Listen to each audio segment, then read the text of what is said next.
ಇವತ್ತು ಬೆಂಗಳೂರ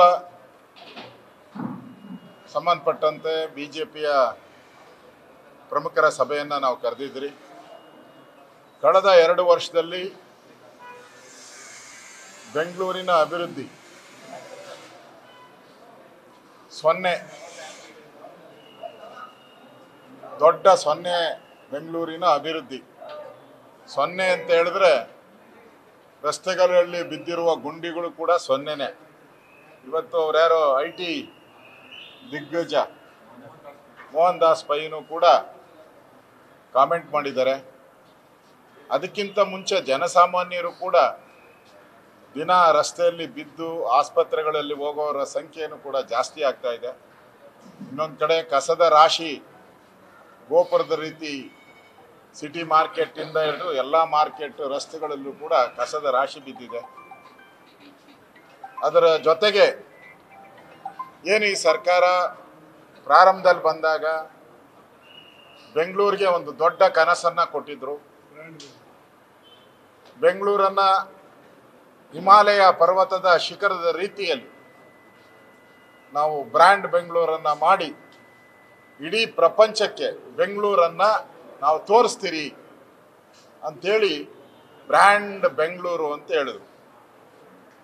ಈಗ ಅದೇ ವ್ಯಕ್ತಿ, ಅದೇ ಮಂತ್ರಿ, ಅದೇ ಉಸ್ತುವಾರಿ ಮಂತ್ರಿ, ಆ ಭಗವಂತ ಬಂದ್ರೂ ಈ ಬೆಂಗಳೂರನ್ನು ಉದ್ಧಾರ ಮಾಡೋಕ್ಕಾಗಲ್ಲ ಅಂತ ಹೇಳಿದ್ದಾರೆ.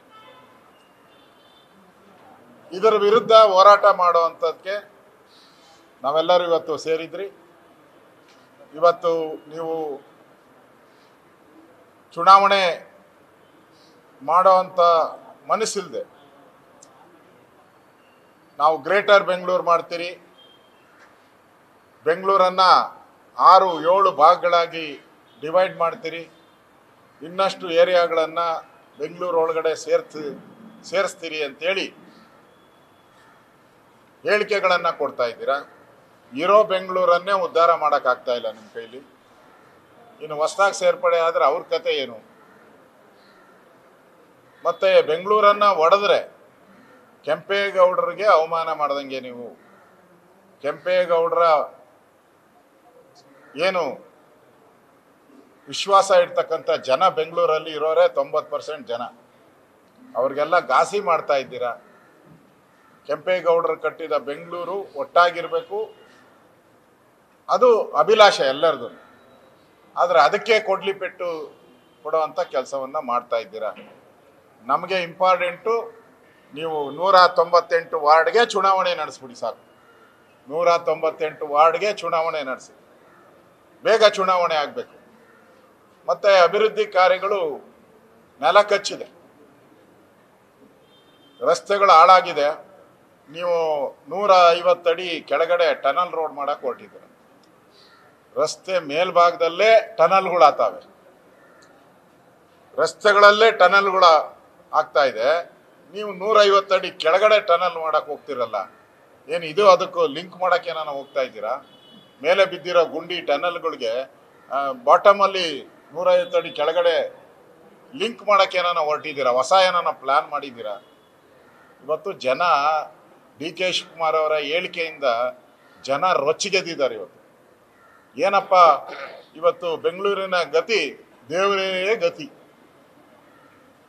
ಬೆಂಗಳೂರು ನಾಳೆ ಇಂಪ್ರೂವ್ ಆಗ್ತೈತೆ, ಇವತ್ತು ರಸ್ತೆ ಸರಿ ಹೋಗ್ತೈತೆ, ಇವತ್ತು ಕಸ ಸಮಸ್ಯೆ ಆಗ್ತೈತೆ ಅಂತ ಜನ ಏನು ಕಾಯ್ತಾ ಇದ್ರು, ಅದಕ್ಕೆಲ್ಲ ಎಳ್ಳು ನೀರು ಬಿಟ್ಟಂತ ಪರಿಸ್ಥಿತಿ ಇವತ್ತು ಬೆಂಗಳೂರು ಬಂದಿದೆ.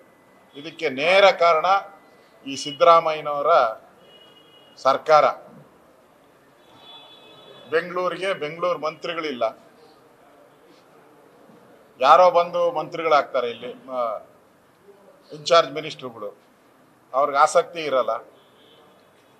ಈ ಪರಿಸ್ಥಿತಿಯಲ್ಲಿ ಬೆಂಗಳೂರು ನಿಜಕ್ಕೂ ಒಂದು ರೀತಿ ಕಾಂಗ್ರೆಸ್ ಸರ್ಕಾರದಲ್ಲಿ ಅನಾಥ ಆಗೋಗ್ಬಿಟ್ಟಿದೆ. ಇದರ ವಿರುದ್ಧ ನಾವು ಚುನಾವಣೆ ಬೇಗ ನಡೆಸಿ ಅಭಿವೃದ್ಧಿ ಆಗಲಿ, ಸ್ಥಳೀಯ ಸಂಸ್ಥೆಗೆ ಆದ್ಯತೆ ಕೊಡಿ ಅನ್ನೋ ಒಂದು ತೀರ್ಮಾನವನ್ನು ಕೂಡ ಮಾಡಿದ್ರಿ. ಅದಕ್ಕೆ ಸಂಬಂಧಪಟ್ಟಂತೆ ಕೋರ್ಟಲ್ಲೂ ಕೂಡ ವಾದ ಮಾಡುವಂಥದ್ದಕ್ಕೆ ನಮ್ಮ ತಂಡನೂ ಕೂಡ ರಚನೆಯನ್ನು ಮಾಡಿದ್ದೀರಿ. 15 ಜನ ತಂಡ ಕೂಡ ರಚನೆಯನ್ನು ಮಾಡಿದ್ದೀರಿ. ನಮ್ಮ ದೃಷ್ಟಿ ಇರೋದು ಮುಖ್ಯವಾಗಿ ಬೆಂಗಳೂರು ಅಭಿವೃದ್ಧಿ ಆಗಬೇಕು, ಚುನಾವಣೆ ಬೇಗ ಆಗಬೇಕು.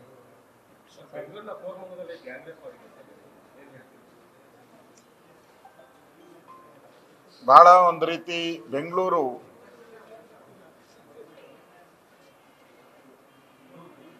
ಕಾನೂನು ಸುವ್ಯವಸ್ಥೆ ಮಾಫಿಯಾ ಕೈಗೆ ಹೊರಟೋಗಿದೆ, ಡಾನ್ಗಳ ಕೈಗೆ ಹೊರಟೋಗ್ಬಿಟ್ಟಿದೆ.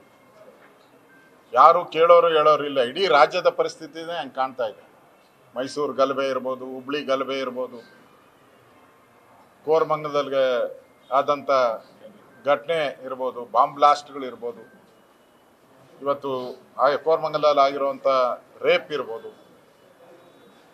ಕಾನೂನು ಸಚಿವರು ಗೃಹ ಸಚಿವರು ಇದಾರೋ ಇಲ್ಲೋ ಅನ್ನೋಷ್ಟು ಮಟ್ಟಿಗೆ ರಾಜ್ಯದಲ್ಲಿ ಕಾನೂನು ಸುವ್ಯವಸ್ಥೆ ಹದಗೆಟ್ಟಿದೆ.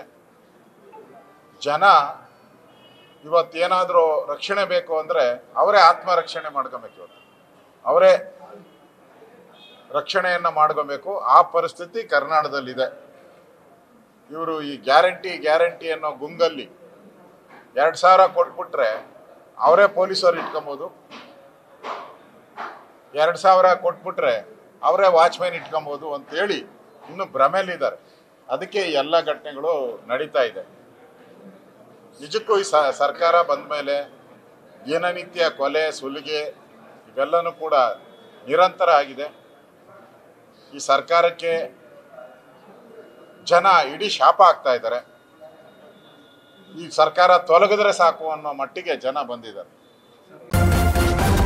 ನ್ಯೂಸ್ ಫಸ್ಟ್ ನಿರ್ಭೀತಿಯಿಂದ ನಿಮ್ಮ ಪರವಾಗಿ.